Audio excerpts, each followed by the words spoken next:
Welcome students. आज हम language के बारे में डिस्कशन करेंगे। लैंग्वेज को कैसे ग्रहण करते हैं बच्चे, क्या लैंग्वेज क्या है, लैंग्वेज के कंपोनेंट्स क्या हैं, लैंग्वेज की थ्योरीज क्या हैं, कैसे लैंग्वेज डेवलपमेंट होती है और उसके प्रोज एंड कॉन्स के बारे में डिस्कस करेंगे। तो सबसे पहले हम डिस्कस करते हैं कि लैंग्वेज एक्विजिशन होता क्या है, कैसे होता है। तो जो फर्स्ट लैंग्वेज एक्विजिशन है बच्चे की, वो कूइंग से स्टार्ट होती है। So first stage is cooing. ये 6 वीक्स में ऑलमोस्ट स्टार्ट होता है और इसमें बच्चा जो है बहुत वेरिड, बहुत अलग अलग टाइप्स के साउंड्स प्रोड्यूस करता है, जिसका कोई अर्थ नहीं है, बट सिर्फ साउंड्स प्रोड्यूस करता है। ठीक है। बैबलिंग में क्या है, बहुत जिन वर्ड्स के कोई मीनिंग नहीं है ऐसे ही कुछ भी बोलते रहते हैं। 6 मंथ्स में ये बैबलिंग स्टार्ट होती है, जैसे कि दा दा दा दा बै बै बै बै, ऐसे ये बैबलिंग का पार्ट है। फिर स्टार्ट होता है वन वर्ड स्टेज, जिसमें बच्चा एक वर्ड बोलना शुरू कर देता है, जैसे मून, मम्मी, पापा। ये वन वर्ड स्टेज है जिसमें एक एक वर्ड बच्चा बोलने लगता है। फिर 18 मंथ्स के अराउंड 2 वर्ड स्टेज आता है, जहाँ पे 2 वर्ड स्टेज, जैसे मम्मा बाहर, दादाजी आइए, आओ, ऐसे 2 वर्ड स्टेज जो होते हैं वो अराउंड 18 मंथ्स में स्टार्ट होता है। फिर लॉन्गर अटरेंसेस, बिल्कुल सेंटेंस बना के फॉर्म सेंटेंस फॉर्म करना, एकदम सेंटेंसेस प्रोड्यूस करना, या फिर थोड़ा सा ज़्यादा सेंटेंसेस अगर ग्रामेटिकली करेक्ट भी नहीं है, बट पूरे वर्ड्स ऐसे क्लैरिटी से प्रोड्यूस करना, क्लैरिटी सेंटेंसेस प्रोड्यूस करना, जिससे कि सामने वाले को बहुत अच्छे से समझ आ सके। तो ऑलमोस्ट लॉन्गर अटरेंसेस जो हैं वो अराउंड 2 to 4 years में स्टार्ट होते हैं। अगर सेंटेंस फॉर्मेशन कंप्लीट भी नहीं है, तब भी हम ये कह सकते हैं कि ऑलमोस्ट काफ़ी हद तक सेंटेंसेस में बात करने लगते हैं अराउंड 3 to 4 years की एज में। ठीक है। तो ये हैं stages of language acquisition. Okay. एक बहुत इंपॉर्टेंट कॉन्सेप्ट जो लैंग्वेज एक्विजिशन में देखा जाता है, वो क्रिटिकल एंड सेंसिटिव पीरियड्स का है। क्रिटिकल पीरियड क्या है? क्रिटिकल पीरियड एक वो समय है डेवलपमेंट में, जब अगर उस पीरियड में कोई चीज़ सिखाई जाए या उस पीरियड में जो चीज़ की जाए, उसके कॉन्सिक्वेंसेस बहुत अच्छे रहेंगे। ठीक है। और ये होता है जब हमारे पास कुछ इन्वायरमेंटल स्टिमुलाई अवेलेबल होते हैं, कुछ इन्वायरमेंटल स्टिमुलेशन अवेलेबल होती है, ताकि जो डेवलपमेंट है वो बहुत नॉर्मली आगे बढ़ सके। ठीक है।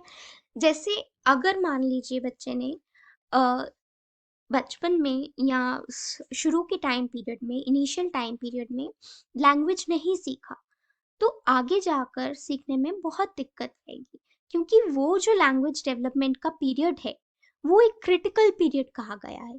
कि अगर लैंग्वेज डेवलपमेंट उस पीरियड में नहीं होती है, तो आगे पीरियड्स में होना थोड़ी कठिन रहेगी। ठीक है। जैसे कि एक केस हुआ था कि जिसमें एक बच्चे को बिल्कुल भी कोई एनवायरमेंटल स्टिमुलेशन नहीं मिला था, उसको सिर्फ एक कमरे में बंद करके रख दिया गया था। तो इस सिनेरियो में, इस सीन में क्या हुआ कि बच्चे ने कोई लैंग्वेज अक्वायर नहीं की जब उसको करनी चाहिए थी।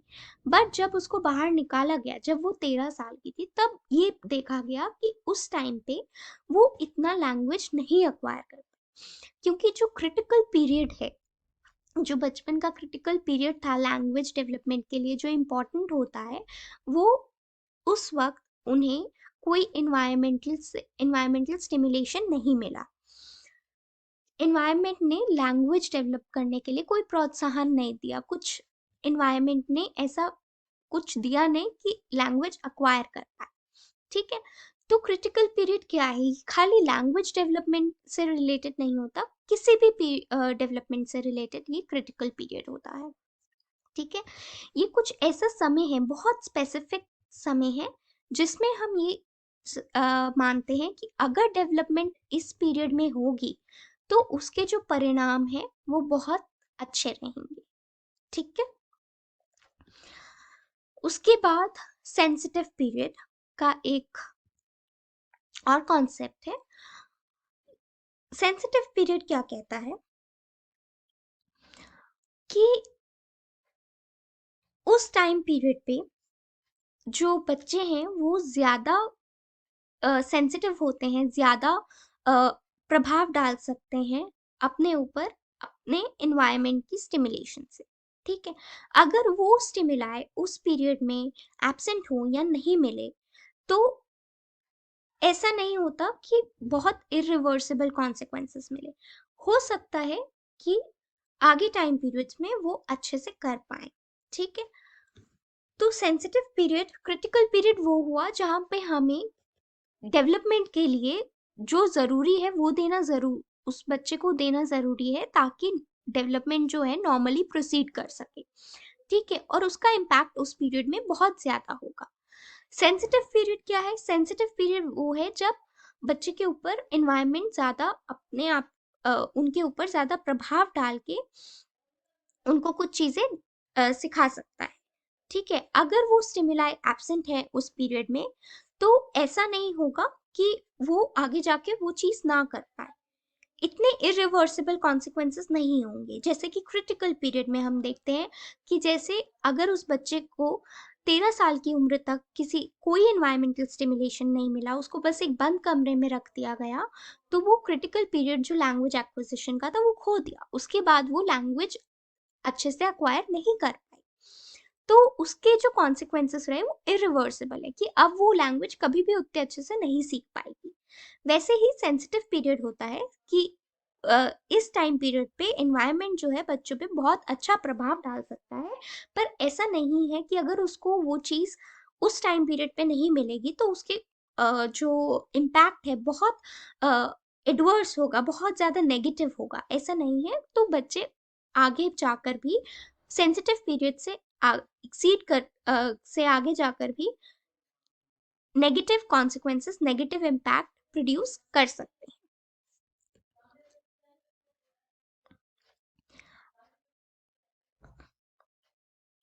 इतना नेगेटिव इम्पैक्ट नहीं मिलता सेंसिटिव पीरियड, देखा गया है सेंसिटिव पीरियड में अगर एक टाइम पीरियड में उसको स्टिमुलेशन नहीं मिले तो आगे चल के इतना ज्यादा नेगेटिव इम्पैक्ट नहीं होता है, वो आगे जाकर भी कुछ चीजें सीख सकता है। ठीक है, तो ये दो भी बहुत इंपॉर्टेंट कॉन्सेप्ट्स है जब हम लैंग्वेज डेवलपमेंट की बात करते हैं। अब हम समझते हैं कि लैंग्वेज है क्या। लैंग्वेज एक बहुत कॉम्प्लेक्स सिस्टम है, एक बहुत डिफिकल्ट सिस्टम है, बहुत बहुत सारी चीजें हैं इसमें जो कि सिर्फ ह्यूमन बीइंग्स में एक यूनिक कॉन्सेप्ट है लैंग्वेज का।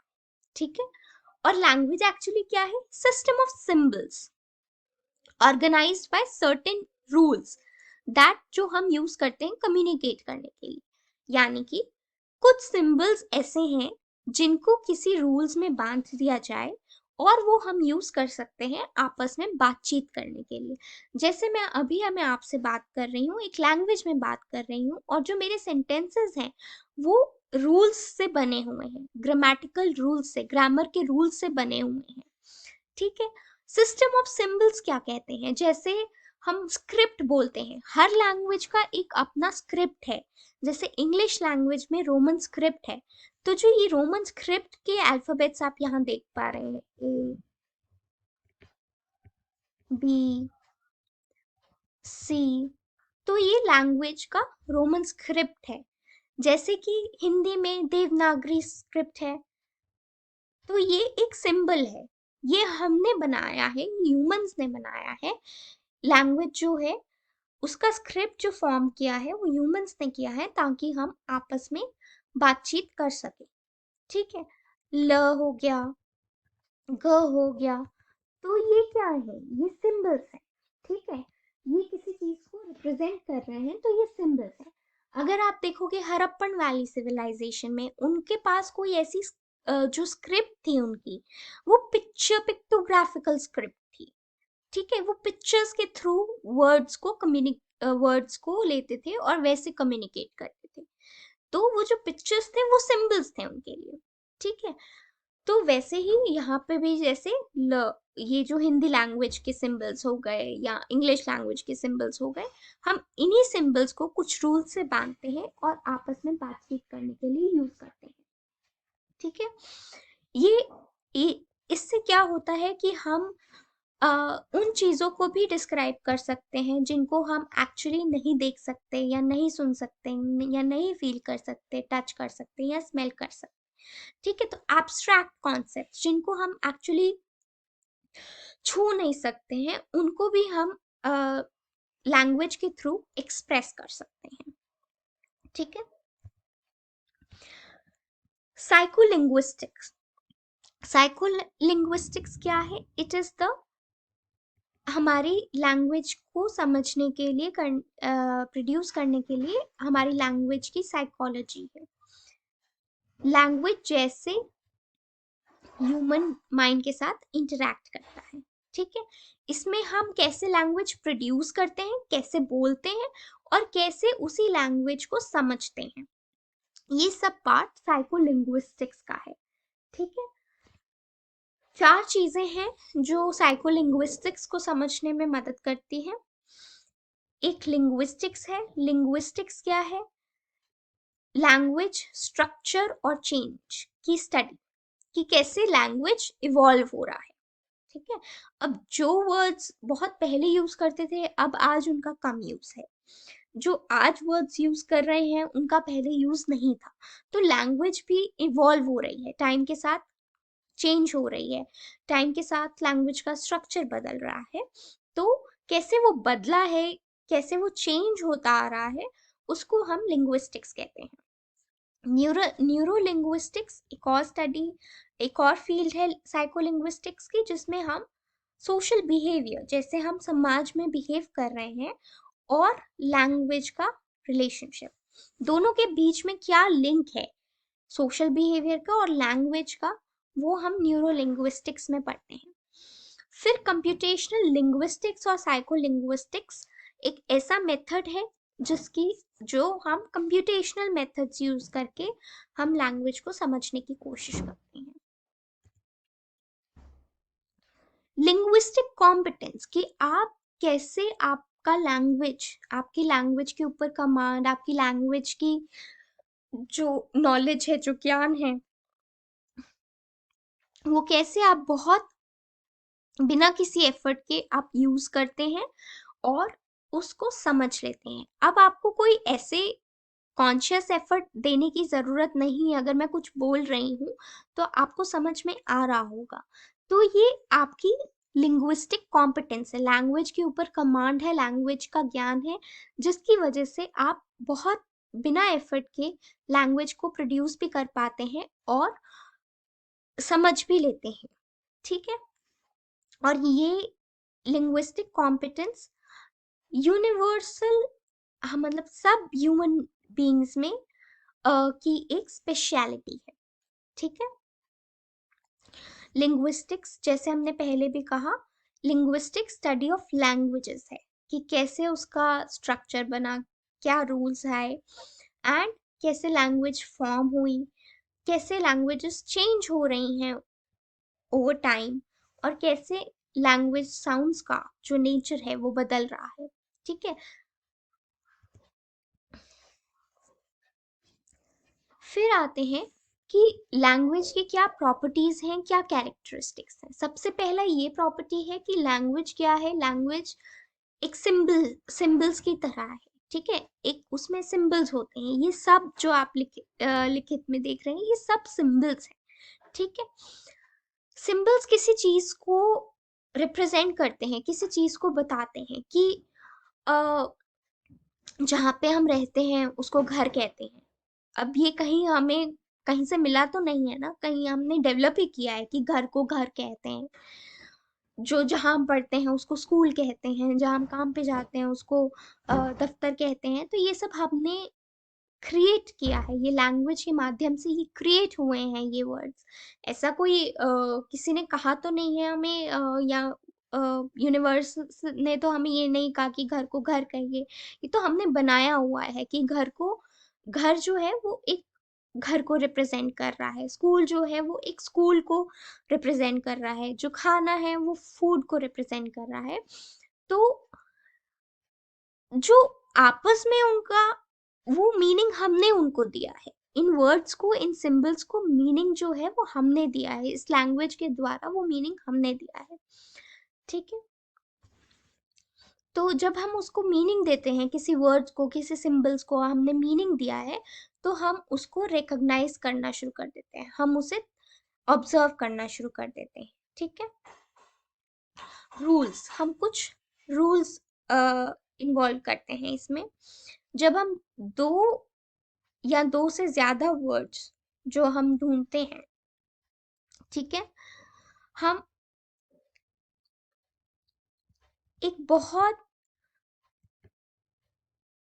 तरीका है वर्ड्स को प्रेजेंट करने का, हम कैसे भी नहीं बोल सकते हैं। ठीक है, जब हम दो वर्ड्स को आपस में जोड़ रहे हैं तो उसके वो उनको कंबाइन करने के लिए कुछ रूल्स होते हैं।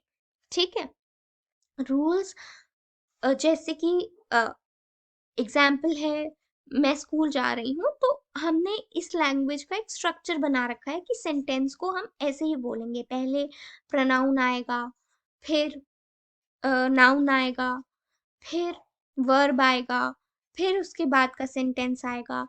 ऐसे ही, ऐसे ये रूल्स हैं। जैसे इंग्लिश में आप एक इस एग्जाम्पल को देखिए, I am going to school.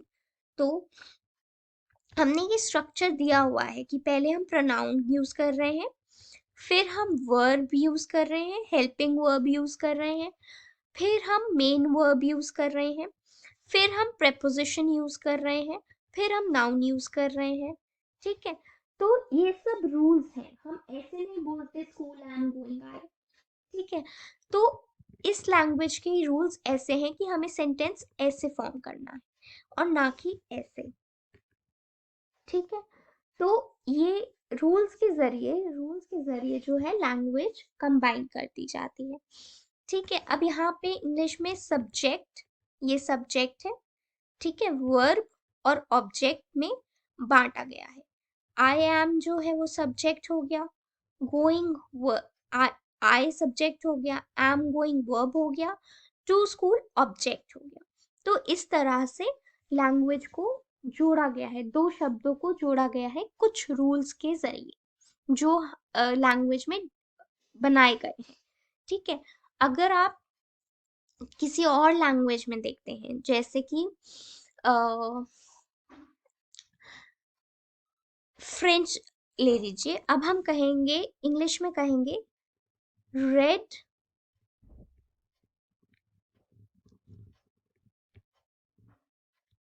Car. ठीक है, या ग्रीन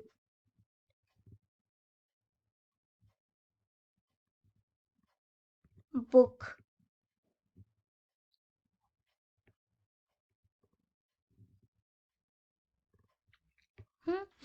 पर फ्रेंच में हम कैसे बोलते हैं, पहले हम बुक लिखेंगे,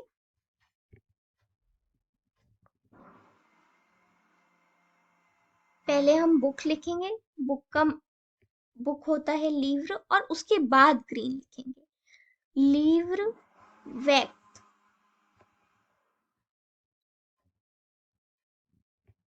तो फ्रेंच लैंग्वेज में ये रूल हुआ कि हम कैसे जोड़ रहे हैं वर्ड्स को, आपस में कैसे जोड़ रहे हैं।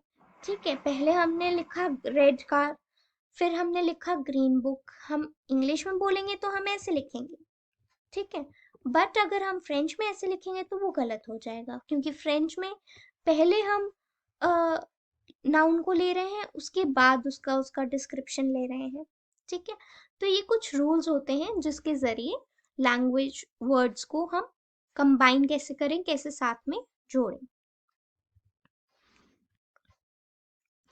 लैंग्वेज की ज़रूरत क्या है, इससे हम बहुत अच्छे तरीके से अपने थॉट्स, अपने आइडियाज, अपनी फीलिंग्स बहुत अच्छे से किसी दूसरे को बता सकते हैं।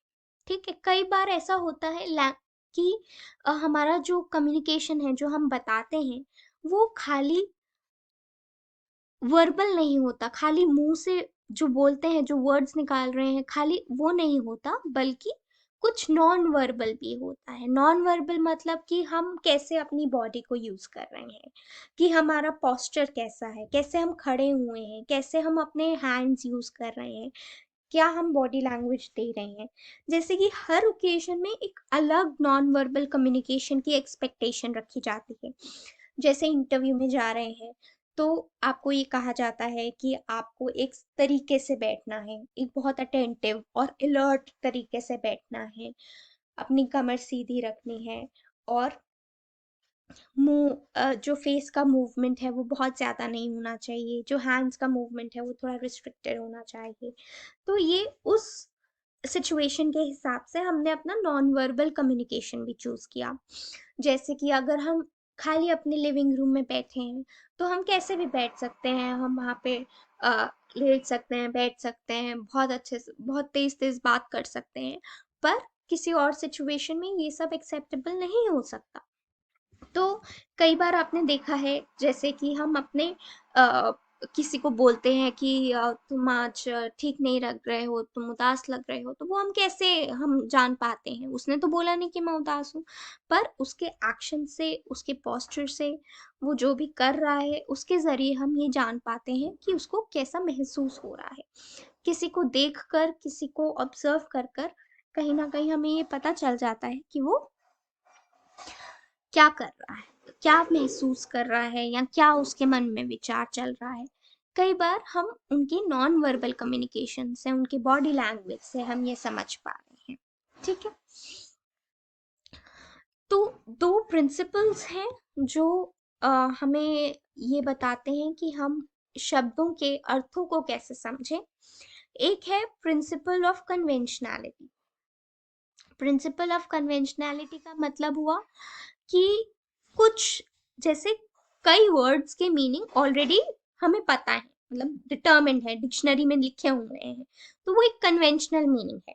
ठीक है, कि काफी लोगों ने अग्री किया कि इन सिंबल्स का, इन वर्ड्स का ये अर्थ होगा, तो वो हुआ प्रिंसिपल ऑफ कन्वेंशनैलिटी, कि सब लोग एक वर्ड के मीनिंग पे कैसे अग्री करते हैं। ठीक है, फिर आता है प्रिंसिपल ऑफ कॉन्ट्रास्ट, कि कई वर्ड्स के, सब वर्ड्स के अलग अलग मीनिंग होते हैं।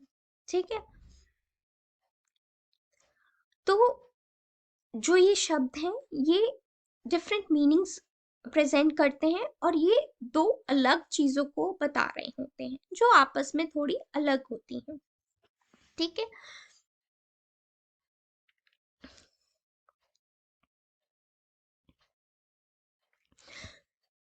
तो हमें पता है कि कौन सा वर्ड किस चीज से अलग है। ठीक है, तो ये दो तरीके हैं जिसके जरिए हम किसी शब्द का अर्थ जान पाते हैं। एक तो कन्वेंशनैलिटी की, जो सबने सबने मान लिया कि हाँ इस वर्ड का ये मीनिंग है, जो डिक्शनरी में दिया गया है। फिर हुआ प्रिंसिपल ऑफ कॉन्ट्रास्ट, कि दो वर्ड्स आपस में कैसे अलग हैं। तो ये चीजें हैं जो हमारे वर्ड्स वर्ड्स के मीनिंग्स को बताती है। अब एक लैंग्वेज का स्ट्रक्चर कैसे है। ठीक है, कुछ वर्ड्स का मीनिंग होगा, कुछ वर्ड्स का मीनिंग नहीं होगा। ठीक है, लैंग्वेज का है, लैंग्वेज का एक अपना एक स्ट्रक्चर है, एक स्ट्रक्चर बना हुआ है। ठीक है, उसके बाद हम कैसे वो लैंग्वेज को प्रोड्यूस कर रहे हैं, हम कितना, कुछ ही वर्ड से कितने अल्फाबेट्स हैं इंग्लिश लैंग्वेज में, 26 अल्फाबेट्स हैं। इन्हीं 26 अल्फाबेट से लेकर हम कितना क्रिएटिवली, कितना ज्यादा लैंग्वेज प्रोड्यूस कर सकते हैं, ये हम भी नहीं जानते। कितने अच्छे अच्छे सेंटेंसेस, कितने कितने अच्छे अच्छे पैराग्राफ्स, कितने अच्छे एसेज हम उन्हीं वर्ड्स को यूज करके, उन्हीं अल्फाबेट्स को यूज करके हम यूज करते हैं। और लैंग्वेज स्थिर नहीं है, स्टैटिक नहीं, बहुत ज्यादा बदलती रहती है। कई वर्ड्स ऐड होते रहते हैं, कई वर्ड्स डिलीट होते रहते हैं, कई वर्ड्स का प्रोनाउंसिएशन चेंज होता रहता है। तो ये हर तरीके से टाइम के साथ इवॉल्व करती है आप अपने आप में। ठीक है, अब ये बहुत इंपॉर्टेंट है कि स्ट्रक्चर ऑफ लैंग्वेज, एक लैंग्वेज का स्ट्रक्चर क्या है। तो सबसे पहले आता है फोनोलॉजी। फोनोलॉजी का अर्थ हुआ कि फोनेटिक्स, कि एक वर्ड की साउंड, एक अल्फाबेट का क्या साउंड है। जैसे यहाँ पे आप देखेंगे वर्ड तो पी एच है, पर हम इसको प्रोनाउंस फोनोलॉजी कर रहे हैं। पी एच है तो पी एच का वैसे अगर हम पेन लिखें तो यहाँ पे पी की साउंड जो है वो प आ रही है, पर यहाँ पे फ बन रहा है। ठीक है, तो ये जो लैंग्वेज का साउंड है, जो हर वर्ड का साउंड है, उसको फोनेटिक्स कहा जाता है। ठीक है, वैसे ही फोनोलॉजी एक फर्स्ट है, बेसिक यूनिट है एक लैंग्वेज का। उसके बाद मॉर्फोलॉजी आता है, फिर सिंटैक्स आता है, फिर सिमेंटिक्स आता है, और फिर प्रैग्मेटिक्स आता है। फोनोलॉजी, जैसे हमने कहा, स्पीच साउंड है कि वर्ड्स का साउंड कैसा है। ठीक है, तो जो स्मॉलेस्ट यूनिट ऑफ स्पीच है, जो स्मॉलेस्ट सबसे कम से कम एक लैंग्वेज का भाग है, वो है साउंड, कि एक वर्ड की या एक लेटर की क्या साउंड है। ठीक है, तो हर लैंग्वेज का अलग अलग फोन होता है। ठीक है, हो सकता है जो साउंड एक लैंग्वेज में है वो आपको दूसरी लैंग्वेज में ना मिले। जैसे कि फ्रेंच में जे को, अगर मुझे जे प्रोनाउंस करना है, मुझे ज बोलना है, ज का मतलब होता है आई। ठीक है, तो इसका जे का जो प्रोनाउंसिएशन है वो ज होगा, जो उसका फोनेटिक है, जो उसका साउंड है वो ज है, ज। अब ये ना तो इंग्लिश लैंग्वेज में पाया जाता है, हम इंग्लिश लैंग्वेज में जनरली जे बोलते हैं, जे बोल दिया, जे का साउंड यूजुअली ज होता है। ठीक है, तो पर अगर हम हिंदी में देखें तो हिंदी में वी हैव ज, हमारे पास ज है। ठीक है, ज और ज इंग्लिश में दोनों का सेम साउंड है। पर अगर हम फ्रेंच में देखें तो साउंड जो है वो ज बन रहा है। तो ये ज जो है वो ना तो ज है और ना ही ज है। ठीक है, तो हर एक लैंग्वेज का अपना एक अलग सिस्टम है साउंड्स का, एक जैसी साउंड्स नहीं है हर लैंग्वेज में। तो ये जो है साउंड्स का, कैसे हम कैसे एक वर्ड का प्रोनाउंसिएशन है, क्या साउंड है। ठीक है, तो ये सेम हो भी सकते हैं, नहीं भी हो सकते हैं। ठीक है, तो अब ये स्मॉलेस्ट यूनिट ऑफ स्पीच है, इसीलिए हम डिफरेंस बता पाते हैं एक लैंग्वेज से दूसरी लैंग्वेज में। ठीक है,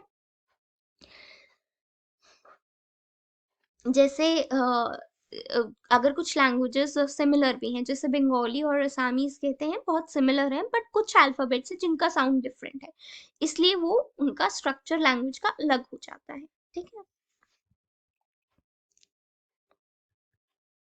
फोनीम्स जो हैं वो वॉवल या कॉन्सोनेंट साउंड्स पे बनते हैं, जैसे ए, ई, आई, एस, एफ। तो ये सारे साउंड्स हैं, इन लेटर्स के साउंड्स हैं। जैसे ल, हिंदी में बोलें तो ल, अ, ए, तो ये सारे उसके साउंड्स हैं। ठीक है, हर एक लैंग्वेज का अपना अलग तरीका है कि वो कैसे साउंड्स को प्रोड्यूस करता है। मॉर्फोलॉजी, मॉर्फोलॉजी क्या है कि जो एक वर्ड, अगर कोई वर्ड है, ठीक है, तो उसका जो सबसे कम मीनिंग बन रहा है वो मॉर्फोलॉजी कहता है। जो बेसिक जो वर्ड है उसके साथ जो बेसिक मीनिंग है वो मॉर्फोलॉजी कहता है। ठीक है, जैसे कि अब देखिए, यहाँ पे ये कह रहा है कि इंग्लिश लैंग्वेज में रूट वर्ड्स होते हैं। ठीक है, जिसमें जो वो वर्ड्स जिसमें सबसे ज्यादा मीनिंग रहता है। ठीक है, जैसे कि यहाँ पे वर्ड दिया हुआ है फिक्स एंड एक्टिव। ठीक है, तो इसमें अगर हम इसमें फिक्सेस जोड़ दें, फिक्स जोड़ दें या ईएस जोड़ दें, तो वो एक मीनिंग, एक और वर्ड बन सकता है। पर उसका जो रूट वर्ड है, जो मेन वर्ड है, वो रहेगा फिक्स, जिसका मीनिंग रहेगा फिक्स का मीनिंग है, तो फिक्स मॉर्फीम हो गया। ठीक है, जैसे एक्टिव है तो हम इसको प्रोएक्टिव लिखते हैं, तो बट जो बेसिक मीनिंग जो बन रहा है वो एक्टिव का बन रहा है, तो ये मॉर्फीम हो गया। तो वो वर्ड्स, एक वर्ड में वो वर्ड्स जिनका सबसे ज्यादा मीनिंग है, अगर हम अ, साथ जो पहले जोड़ा उसको हटा दें या फिर उसके साथ कुछ जोड़ दें, उसके बावजूद भी जो बेसिक मीनिंग है वर्ड का वो मॉर्फीम कहलाएगा। जो सबसे मीनिंग जो बन रहा है, स्मॉलेस्ट यूनिट ऑफ मीनिंग, एक वर्ड का जो स्मॉलेस्ट मीनिंग बन रहा है उसको हम मॉर्फीम कहते हैं। जैसे यहाँ पे मीनिंग है, ये वर्ड अगर हम देखें तो मीनिंग है, बट जो मेन वर्ब है, जो मॉर्फीम हुआ, वो मीन हुआ।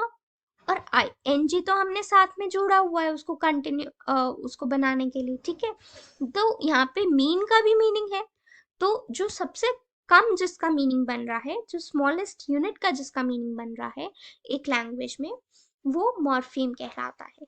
ठीक है, अब देखिए यहाँ पे डिसटेस्टफुल वर्ड है, अब हम इसको तोड़ सकते हैं। अब ये 3 मॉर्फीम से बना है, डिस, टेस्ट और फुल। डिस का मतलब नेगेटिव में, ठीक है, नेगेटिव में कुछ है। टेस्ट का एक वर्ड है कि क्या टेस्ट है उसका, कैसा वो उसका एहसास है। फुल का मतलब क्वालिटी। तो ये morpheme can be prefixes, words और सफिक्सेस। तो ये सारे जो हैं तीनों मॉर्फीम्स हैं। वो अब मेन वर्ड भी हो सकता है, कुछ उससे पहले जोड़ा हुआ है प्रीफिक्स भी हो सकता है, कुछ उससे आगे जुड़ा हुआ है तो वो भी हो सकता है। जो मतलब सबसे छोटा यूनिट एक वर्ड में जो किस कोई मीनिंग देता है, वो मॉर्फेम हुआ। यहाँ पे हम देख रहे हैं कि 3 वर्ड्स बन रहे हैं, डिस, टेस्ट और फुल। तो इन हर एक वर्ड का अपना अलग एक मीनिंग है। तो ये डिस्टेस्टफुल वर्ड है जो 3 मॉर्फीम्स को, 3 मीनिंगफुल वर्ड्स को बनाकर बना है। ठीक है, इसमें एक मेन वर्ब है जो कि टेस्ट हो गया, एक डिस है जो कि प्रीफिक्स हो गया, और एक फुल है जो कि सफिक्स हो गया, जो आगे हमने लगा। ठीक है, अब कुछ पार्ट्स हैं मॉर्फीम्स के जिनको कहा गया है कंटेंट मॉर्फीम्स, जो ऐसे वर्ड्स जो बहुत ज्यादा मीनिंग कन्वे करते हैं। उसके बाद फंक्शन मॉर्फीम्स। फंक्शन मॉर्फीम्स क्या है, जो डिटेल ऐड करते हैं और कुछ मीनिंग ऐड करते हैं। ठीक है, फिर लेक्सिकन। लेक्सिकन क्या है, जितने भी मॉर्फीम्स हैं एक लैंग्वेज में और जो एक पर्सन की लैंग्वेज में अवेलेबल है, पर्सन की डिक्शनरी में अवेलेबल है, उसको लेक्सिकन कहा गया है। कि जितने भी मॉर्फीम्स एक लैंग्वेज में होते हैं उन सबको लेक्सिकन कहा गया है, और ये किसी भी पर्सन के लैंग्वेज डिक्शनरी में मिलेंगे। ठीक है,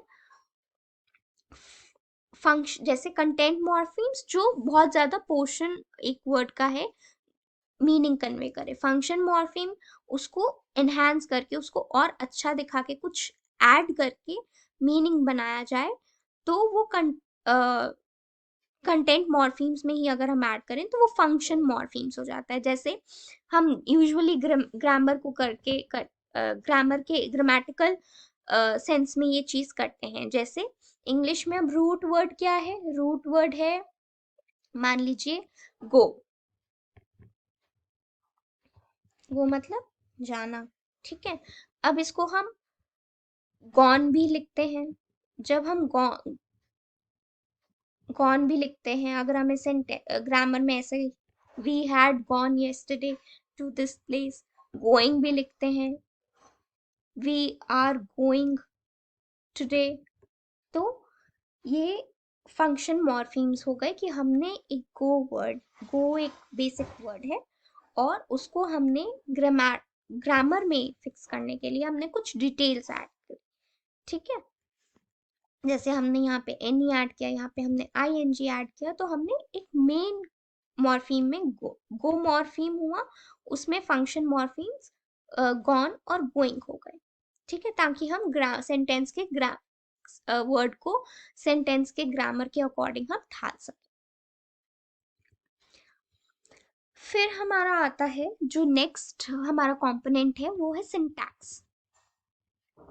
पहला था फोनीम, सेकंड था morpheme, and third is syntax. Syntax क्या होता है कि हम कैसे दो वर्ड्स को आपस में जोड़ते हैं, तो कुछ रूल्स होते हैं, इन सबको जोड़ने के लिए कुछ रूल्स रहते हैं, ठीक है। अब अब इसमें एक सेंटेंस टू वर्ड्स का जुड़ा होगा, नाउन फ्रेज, ठीक है, जो सब्जेक्ट कहलाता है एक सेंटेंस का, एक नाउन होगा, और उसमें उसके डिस्क्रिप्टर्स होंगे,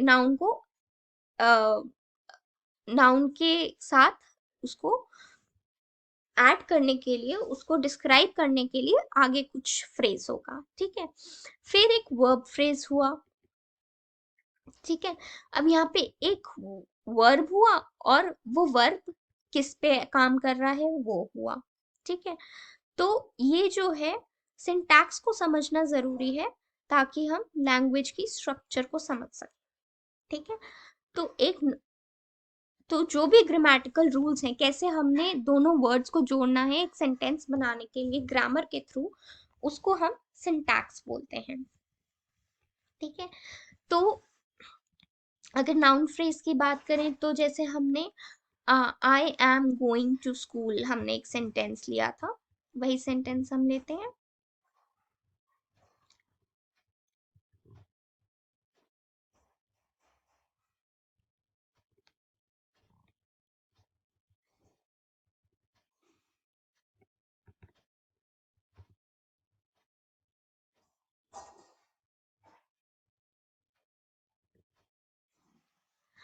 अब I am going to school में ये हुआ आपका नाउन फ्रेज,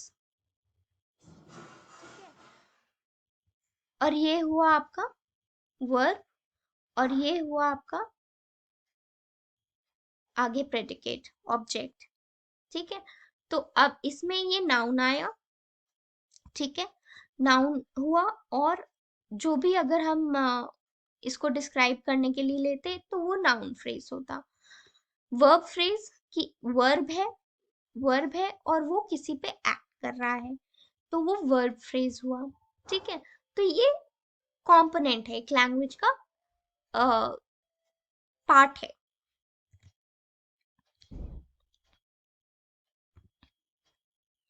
अब इसी में एक आता है, सिंटैक्स में आता है थ्योरी ऑफ ट्रांसफॉर्मेशनल ग्रामर, जो कि चॉम्स्की ने दी थी। इसमें क्या है कि हम वर्ड्स को कई तरीकों से बयान कर सकते हैं, कई तरीकों से बता सकते हैं, ठीक है।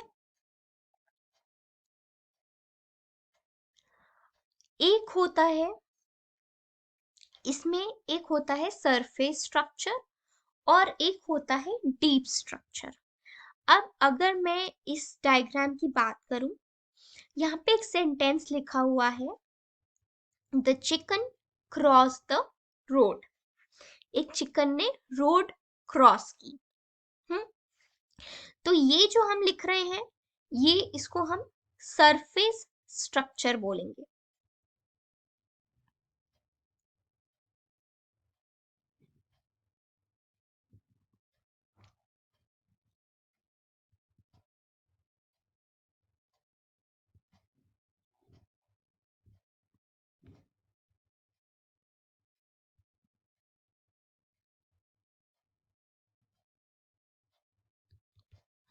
राइट।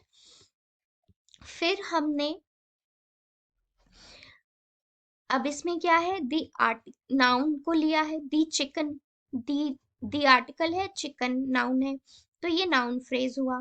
क्रॉस्ड वर्ब है, क्रॉस्ड दी रोड, दी आर्टिकल हुआ, रोड नाउन हुआ और क्रॉस वर्ब हुआ, तो ये वर्ब फ्रेज है। जो कि हमने लास्ट स्लाइड में पढ़ा। अब ये जो सेंटेंस जो हमने लिखा, इसको हमने कहा सरफेस स्ट्रक्चर है। पर हम क्या हम इसको ऐसे नहीं लिख सकते कि the road was crossed by the chicken? अब हमने इसको ऐसे लिख दिया, राइट? तो हमने, उसका मीनिंग तो सेम रहा, पर हमने उसका जो स्ट्रक्चर है वो बदल दिया। जो सरफेस स्ट्रक्चर है वो बदल दिया, पर उसका जो मीनिंग है वो सेम रहा, तो वो डीप स्ट्रक्चर होगा। ठीक है। जब हमें कोई कम्युनिकेट करना है, कुछ बताना है किसी को, तो जैसे वर्ड्स को हम एक सेंटेंस में ढालते हैं, या जो मीनिंग है वो डीप स्ट्रक्चर कहलाता है। जो वो है कि जो पर्सन बयान करना चाहता है, वो मेंटल रिप्रेजेंटेशन है जो पर्सन बताना चाहता है। ठीक है।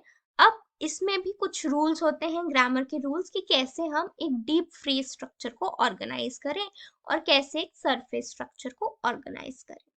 ठीक है। तो हम वर्ड्स को, हम ग्रामर के जरिए वर्ड्स को ऑर्गेनाइज कर सकते हैं, वर्ड्स को किसी और सेंटेंस के जरिए, किसी और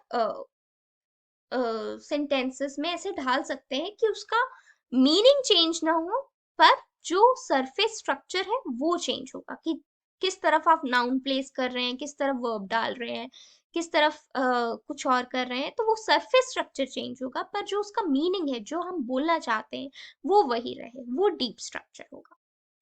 ठीक है। इसमें कि कैसे हम सेंटेंसेस को बदल सकते हैं, ट्रांसफॉर्म कर सकते हैं, किसके जरिए? ट्रांसफॉर्मेशनल रूल्स के जरिए। अब इंग्लिश में एक्टिव को, सेंटेंस को पैसिव सेंटेंस में बदलने का रूल है। ठीक है। तो ऐसे ही ये चॉम्स्की ने प्रपोज किया ट्रांसफॉर्मेशनल ग्रामर की थ्योरी, कि कैसे रूल्स हमारे जो स्ट्रक्चर को बदल सकते हैं। एक डीप स्ट्रक्चर होता है जो कि सिंटैक्टिकल स्ट्रक्चर है। ठीक है। और जो मीनिंग है, जो अंडरलाइन मीनिंग है, वो चेंज नहीं होना चाहिए डीप स्ट्रक्चर में। पर सरफेस स्ट्रक्चर वो हुआ जो ट्रांसफॉर्म करके हमें मिलता है। ठीक है।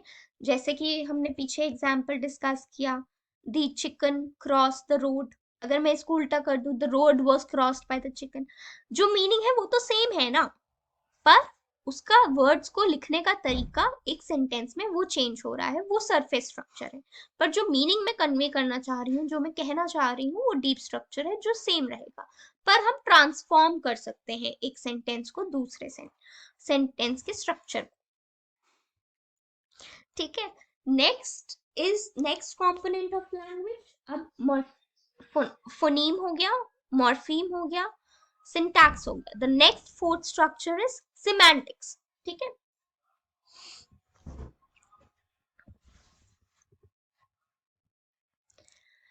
यहाँ पे हुआ study of meaning in a language, कि एक लैंग्वेज में कैसे मीनिंग है, वर्ड्स के क्या मीनिंग है। ठीक है। अगर हम कुछ वर्ड्स को के मीनिंग्स पे अग्री नहीं करेंगे, तो हम कम्युनिकेट नहीं कर पाएंगे, कम्युनिकेशन जो है वो डिफिकल्ट हो सकता है। तो इसीलिए ये सिमेंटिक्स का पार्ट बनता है। देन नेक्स्ट है learning meaning of words and concepts, कि हम यूज करते हैं डिक्शनरी डेफिनेशन ऑफ वर्ड्स। ठीक है। कि हम यूज करते हैं कि कुछ डिक्शनरी में डेफिनेशंस हैं वर्ड्स के, हम उस पे ही अपने वर्ड मीनिंग्स को यूज करके हम अपने कॉन्सेप्ट में उस वर्ड का मीनिंग याद रखते हैं। हम्म?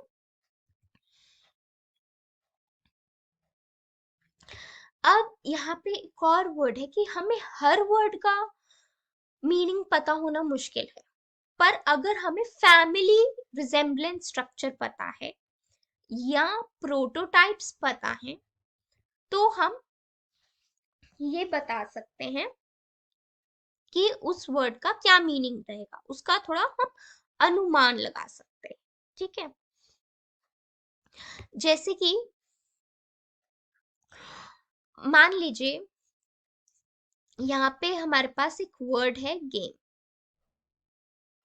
राइट। मैं आपको कहती हूँ कि बास्केटबॉल और बैडमिंटन।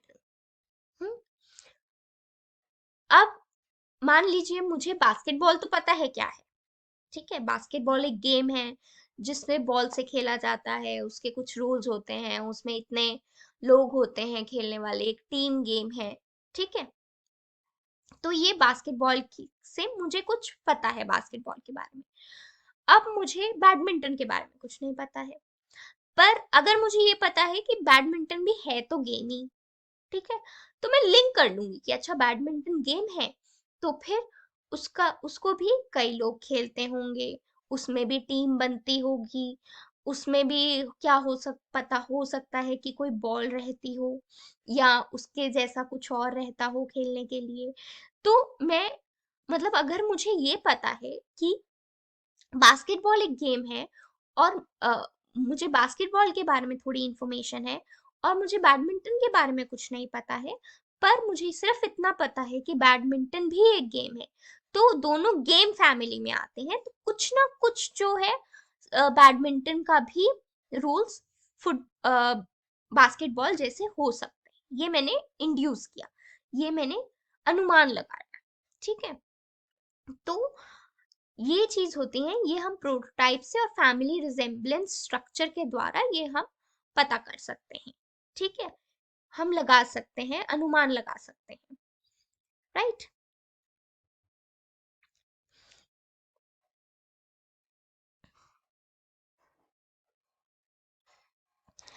अब आते हैं फैमिली रिजेम्बलेंस स्ट्रक्चर्स में, कि जैसे मैंने कहा कि गेम बास्केटबॉल और बैडमिंटन एक गेम फैमिली को बिलोंग करता है। अगर मुझे बास्केटबॉल के बारे में कुछ पता है तो मैं ये अनुमान लगा सकती हूँ कि हाँ बैडमिंटन भी यही होता होगा, तो ये एक फैमिली बन रहा है, गेम फैमिली है। फुटबॉल और सॉरी बैडमिंटन और बास्केटबॉल एक गेम फैमिली है।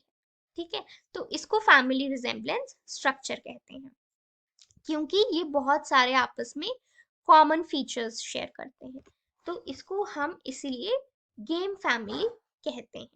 ठीक है, देन हमारा आता है कॉनोटेशन। कॉनोटेशन का क्या अर्थ है? कॉनोटेशन का अर्थ है कि आपके इमोशनल ओवरटोन्स,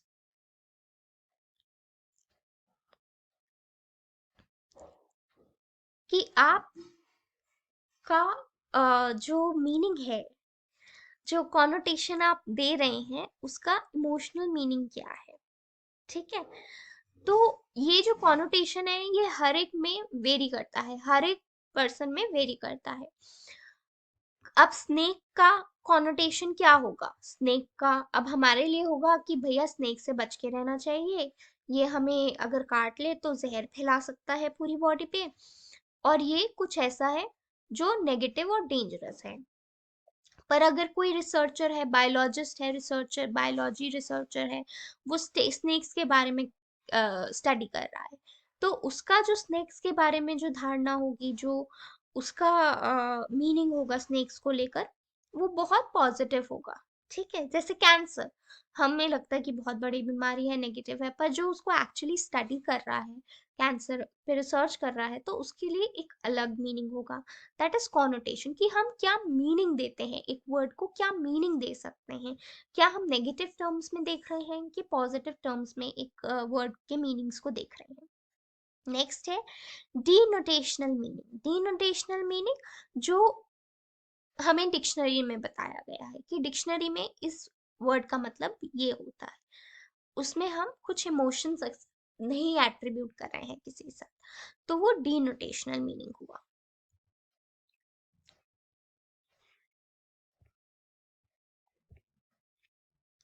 अब नेक्स्ट कंपोनेंट जो लैंग्वेज का है वो है प्रैग्मेटिक्स।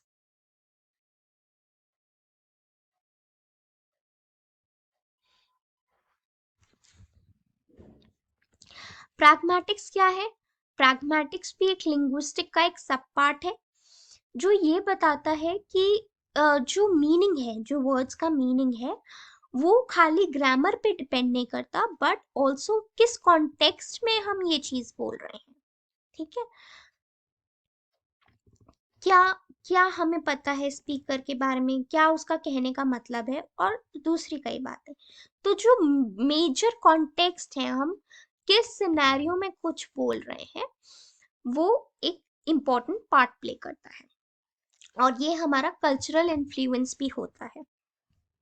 ठीक है, जैसे कि एक मीनिंग में, एक कल्चर में, सॉरी, एक कल्चर में ये मीनिंग होगा, किसी, सपोज मैं ऐसे में कर रही हूँ, ठीक है, अब एक कल्चर में इसका मीनिंग होगा हाँ, दूसरे कल्चर में इसका मीनिंग है ना। तो मान लीजिए मैं एक कल्चर, हाँ वाले कल्चर से ना वाले कल्चर में जाती हूँ, तो कोई मुझसे कह रहा है कि तुमने चलना है, तो मैंने बोला, तो उसने समझ लिया हाँ मैंने चलना है, मैं मेरे को जाना है, बट वो तो मेरे कल्चर में था ना, उसका मीनिंग था, बट दूसरे कल्चर में उसका मीनिंग ना है। ठीक है, तो उसने समझ लिया कि नहीं जाना, ऐसा भी हो सकता है। तो जिस कॉन्टेक्स्ट में हम बात कर रहे हैं वो भी एक इम्पॉर्टेंट रोल प्ले कर रहा है, और उसको प्रैग्मेटिक्स कहा जाता है, कि किस कॉन्टेक्स्ट में हम क्या वर्ड्स यूज कर रहे हैं और उसका क्या मीनिंग है उस दौरान। ठीक है, जैसे अगर मैं एक और एग्जांपल लेकर बात करूं तो ये हम कह सकते हैं कि अ,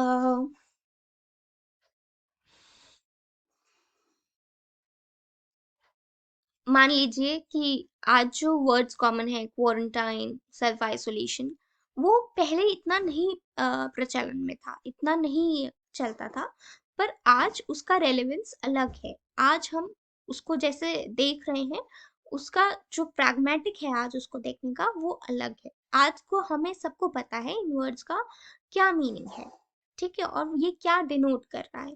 तो ये भी हमारे कॉन्टेक्स्ट से इन्फ्लुएंस हुआ, क्योंकि हमारा कॉन्टेक्स्ट आजकल ऐसा है। ठीक है, तो this is pragmatics.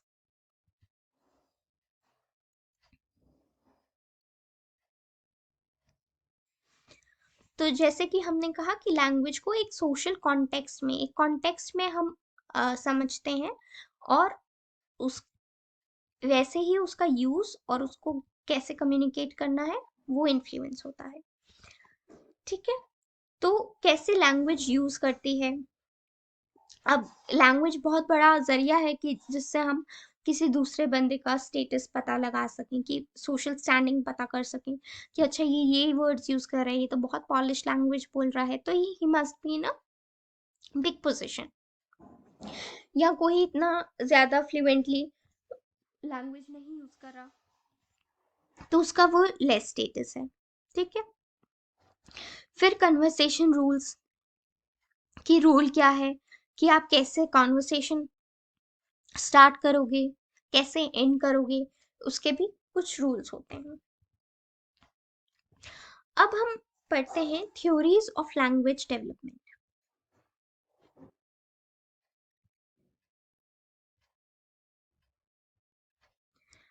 Language language Noam Chomsky ने एक नेटिविस्ट पर्सपेक्टिव दिया। नेटिविस्ट पर्सपेक्टिव का यहाँ पे मतलब हुआ कि लैंग्वेज जो है वो हमें बर्थ से मिली है, ये हमारे अंदर कुछ इनेट है, हमारे अंदर पहले से मौजूद है। ठीक है, लैंग्वेज, तो इनका जो पर्सपेक्टिव है वो नेटिविस्ट पर्सपेक्टिव है, नॉम चॉम्स्की, बहुत इंपॉर्टेंट नाम है लैंग्वेज डेवलपमेंट में। तो इन्होंने कहा कि लैंग्वेज जो है वो सिर्फ ह्यूमंस यूज करते हैं, जो ब्रेन के स्ट्रक्चर का एक पार्ट बन जाता है। ठीक है, कि जो सेंटेंस के रूल्स हैं, जैसे हम सेंटेंस को ऑर्गेनाइज करते हैं, जैसे हम दो वर्ड्स को कंबाइन करते हैं, वो इतने ज्यादा डिफिकल्ट हैं कि वो किसी बच्चे को डायरेक्टली बताना बहुत मुश्किल रहेगा। ठीक है,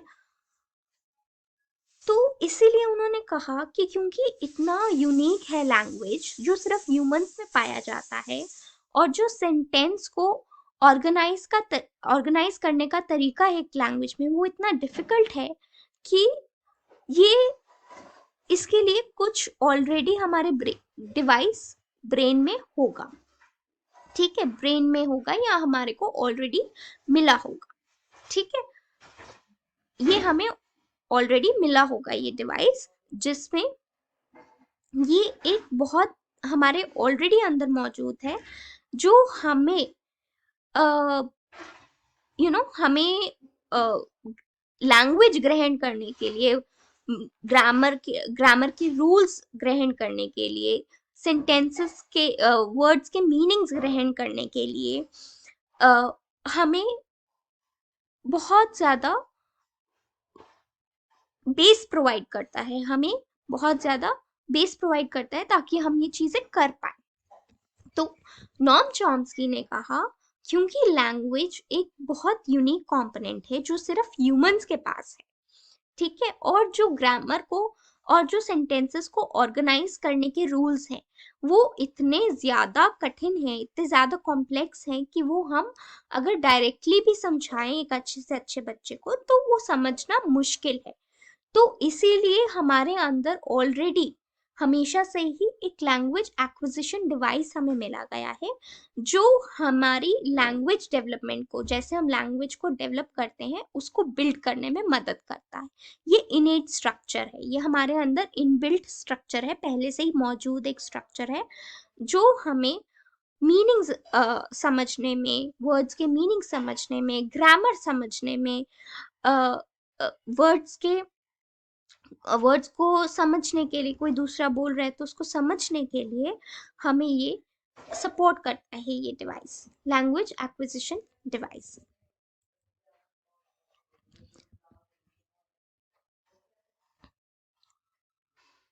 इन्होंने कहा कि ये एलएडी में जो हमारे पास ऑलरेडी डिवाइस मौजूद है, जो लैंग्वेज एक्विजिशन डिवाइस है, उसमें एक ऑलरेडी यूनिवर्सल ग्रामर का स्ट्रक्चर बिल्ट इन है। ठीक है, वो ग्रामर का स्ट्रक्चर हमारे अंदर ऑलरेडी बिल्ट इन है, जो रूल्स का, जो जो रूल्स कॉमन है ह्यूमन लैंग्वेजेस से, वो पता है। ठीक है,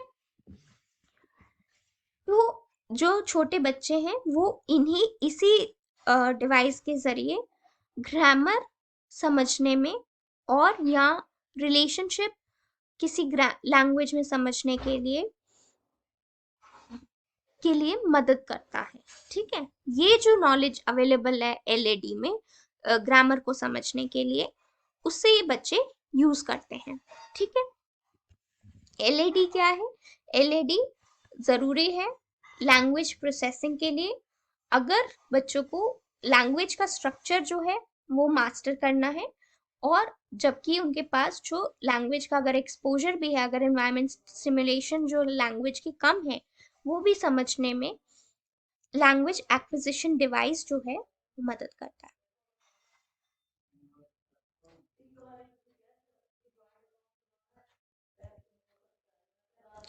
तो अब इन्होंने नेटिविस्ट थ्योरी का सहारा क्यों लिया, ये क्यों कहा कि ऑलरेडी हमारे बायोलॉजी में लैंग्वेज एक्विजिशन डिवाइस है, जिसमें एक यूनिवर्सल ग्रामर है, जिसमें जो रूल्स कॉमन है सारी लैंग्वेजेस में वो पाए जाते हैं।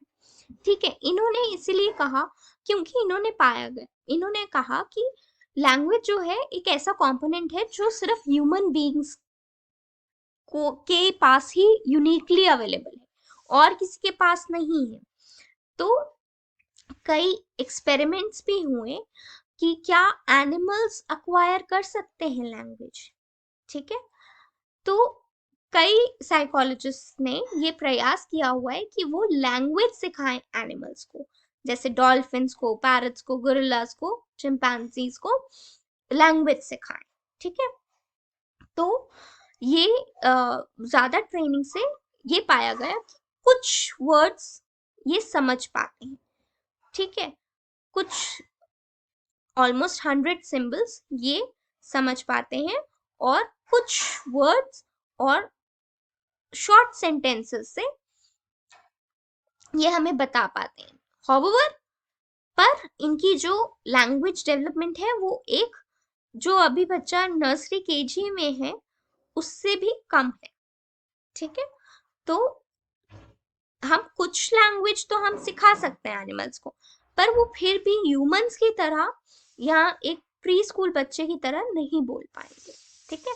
तो इसीलिए ये सपोर्ट है नेटिविस्ट पर्सपेक्टिव का कि हमारे अंदर कुछ बिल्ट इन डिवाइस है जो हमें लैंग्वेज अक्वायर करने में, जो हमें लैंग्वेज ग्रहण करने में और लैंग्वेज को समझने में मदद करता है। और ये भी कहा गया है, ये भी पाया गया है कि कुछ एरियाज हैं ब्रेन में जो लैंग्वेज को अक्वायर करने में हमारी मदद करते हैं, जैसे ब्रोकाज एरिया।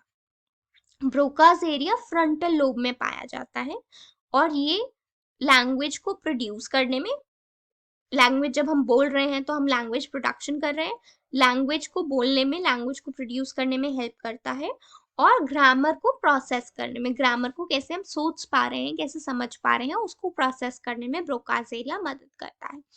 फिर वर्नाइकास एरिया है जो कि टेम्पोरल लोब में है, जो कि टेम्पोरल लोब में है, और ये हमें वर्ड मीनिंग को समझने के लिए मदद करता है, ठीक है। फिर अब जब ब्रेन इमेजिंग स्टडीज हुई हैं, उन्होंने भी ये कहा है कि लैंग्वेज के बीच में और ब्रेन स्ट्रक्चर में, लैंग्वेज जो कर रहा है, लैंग्वेज फंक्शन और ब्रेन स्ट्रक्चर में एक रिलेशनशिप देखा गया है। कई स्टडीज में ये पाया गया है कि एक जीन है जो मदद करता है हमें बोलने में, कुछ बोलने में, ठीक है। जो ब्रेन स्ट्रक्चर्स हैं वो अडल्ट स्पीच प्रोसेसिंग में इन्वॉल्व है, ठीक है। तो इस सब से, इन सब पॉइंट से ये पता चलता है कि हाँ, जो चॉम्स्की ने कहा है कि लैंग्वेज ऑलरेडी हमारे पास एक लैंग्वेज एक्विजिशन डिवाइस है, बायोलॉजिकली इनबिल्ट डिवाइस है जो हमें मिला है, जो हमारे अंदर ऑलरेडी प्रेजेंट है, जो हमें लैंग्वेज ग्रहण करने में मदद करता है। और हमने देखा ब्रेन स्टडीज के द्वारा कि कुछ एरियाज हैं ब्रेन के जो लैंग्वेज डेवलपमेंट में मदद करते हैं, लैंग्वेज प्रोडक्शन में, लैंग्वेज को समझने के लिए मदद करते हैं। कई ब्रेन स्टडीज में भी ये पाया गया कि कुछ ब्रेन स्ट्रक्चर्स हैं और लैंग्वेज फंक्शन बहुत आपस में इनका लिंक है, बहुत डिफिकल्ट रिलेशनशिप है इनमें, ठीक है। उसके बाद एक जीन है जो हमें मदद करता है स्पीच प्रोडक्शन में। तो ये जो सारे पॉइंट्स हैं ये हमें ये बताते हैं कि हाँ, जो चॉम्स्की जी कह रहे हैं वो सही है, बिकॉज ही इज सेइंग कि हमारे अंदर ऑलरेडी कुछ इनेट डिवाइसेस हैं, बायोलॉजिकली इनबिल्ट डिवाइसेस हैं, ठीक है, जो हमें लैंग्वेज डेवलपमेंट में मदद करते हैं, ठीक है। और जैसे कि चिंपैंजीज वगैरह कुछ ही वर्ड सीख पाते हैं, सब कुछ नहीं सीख पाते, और उनका जो लैंग्वेज डेवलपमेंट है वो एक नर्सरी केजी के बच्चे से भी कम है। तो इसीलिए कहा कि ये ह्यूमंस को के लिए है। और कई ये भी कहते हैं कि कुछ तो सीख पाते हैं, कुछ चिंपैंजीज कुछ वर्ड्स, 100 सिंबल्स इतना तो सीख पाते हैं, कुछ तो समझ पाते हैं, ठीक है। तो ठीक है, उन्होंने कहा कि ठीक है, अगर वो जेनेटिकली भी है, लैंग्वेज डेवलपमेंट हमारे अंदर ऑलरेडी बायोलॉजिकली है, वो हो सकता है, बट उसको यूज करना, लैंग्वेज को यूज करना, लैंग्वेज को कम्युनिकेशन के लिए बहुत अच्छे से यूज करना कि दूसरे को हमारी बात समझ आ जाए, उसके लिए हमें सोशल एक्सपीरियंस की भी जरूरत होती है। जैसे मैंने आपको शुरू में एक एग्जाम्पल दिया था एक बच्ची का, जिसको हमेशा 13 साल की उम्र तक एक कमरे में बंद रखा था, और उन्होंने पाया कि उसके बाद वो लैंग्वेज इतने अच्छे से नहीं सीख पाई अगर उसे सिखाया भी गया, ठीक है।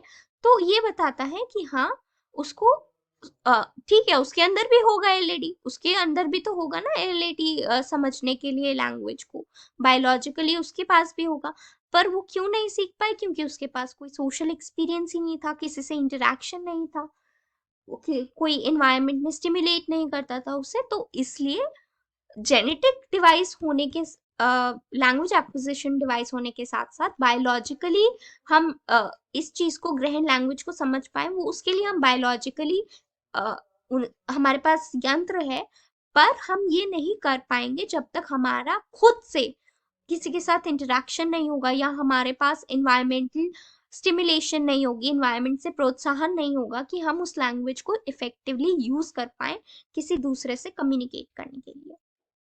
तो और इसीलिए रिसर्चर्स को ये भी लगता है कि जो चॉम्स्की का कॉन्सेप्ट है यूनिवर्सल ग्रामर का, वो उसको डिफाइन करना थोड़ा मुश्किल है।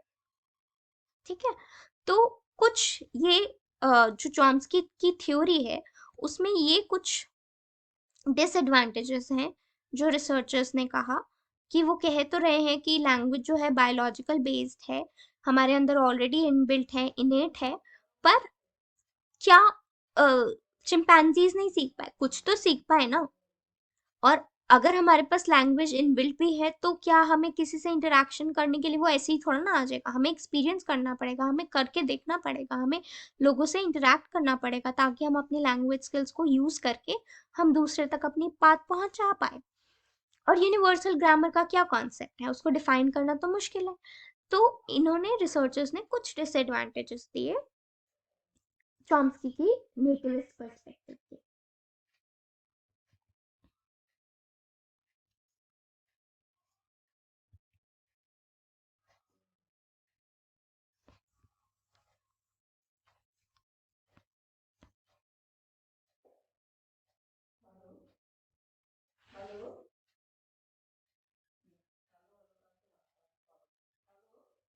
अब इसमें क्या है कि और कैसे हैं, अब ये नहीं बता पाता कि बच्चे कैसे इतने सारे स्टेटमेंट्स साथ में जोड़ के एक कॉन्वर्सेशन अपनी बात बता पाते हैं। ठीक है, ये चॉम्स्की ने नहीं बताया।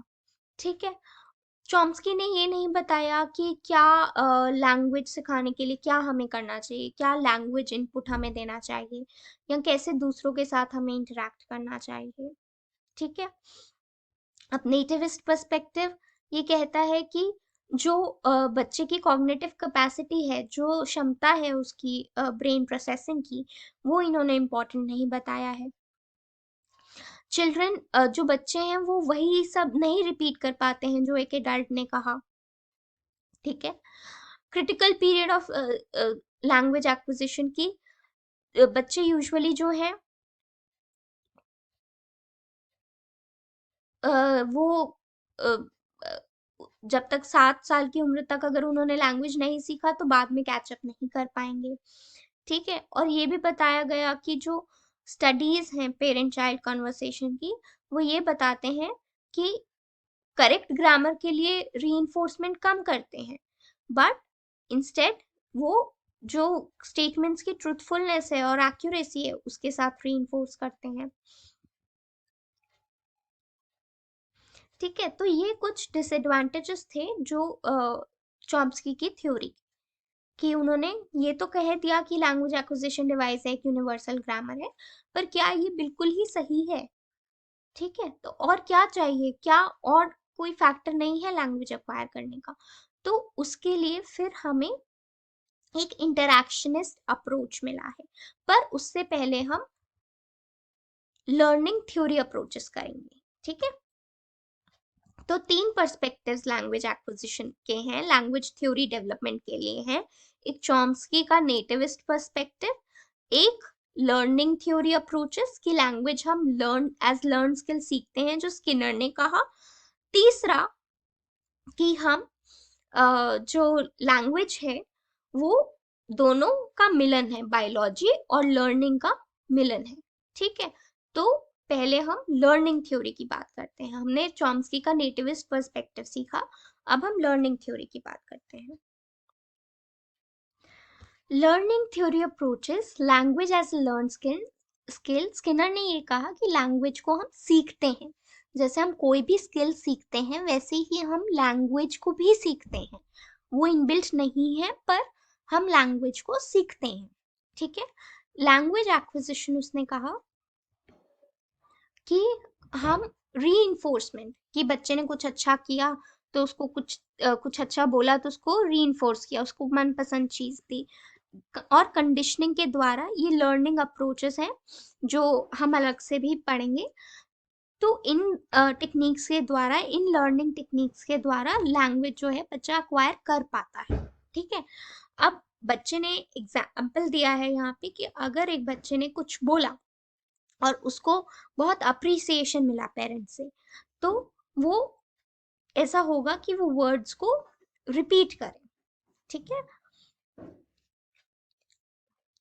तो ये कहा गया है, लर्निंग थ्योरी पर्सपेक्टिव के हिसाब से ये कहा गया है कि जो लैंग्वेज डेवलपमेंट है उसको अवॉर्ड करते हैं, या उसको रीइंफोर्समेंट देकर स्पीच डेवलप होती है।